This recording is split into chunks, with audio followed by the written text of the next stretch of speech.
प्रत्येकाच्या आयुष्याला त्या सोनेरी दिवसांची एक भेट मिळालेली असते.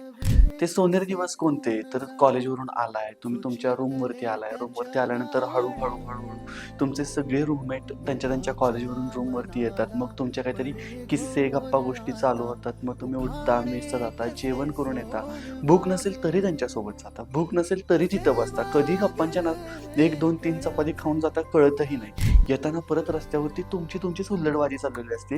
जणू आजूबाजूचं जग अस्तित्वातच नाहीये, अशा विश्वात तुम्ही रममाण झालेले असता. परत रूमवरती येता. परत रूमवरती आल्यानंतर कुणावर तरी टायमिंग लागतं. त्या गप्पा गोष्टी होतात. चेष्टा-मस्करी होते आणि अशा वेळी कुणाला बोललेला तो मनावरती पण घेत नाही. सगळं चेष्टा-मस्करीत निघून जातं. रात्री झोप शांत लागते. पण नंतर दिवस बदलतात. मित्रांसोबत ताटातूट व्हायला लागते. कधी काळी रोज सोबत असणारी ही लोकं, अगदी जेवायला झोपायला सोबत असणारी ही लोकं नंतर आपल्याला वेळ मागून भेटायला लागतात. आपण त्यांना वेळ काढून भेटायला लागतो आणि त्यावेळी जी दिवस रात्रीची वेळ मिळालेली असेल त्यात तो वेळ कसा निघून जातो कळत नाही. गेलेल्या सगळ्या दिवसांची उजळणी पुन्हा येते आणि मग कळतं की यार काय सोनेरी दिवस होते. कधी वाढले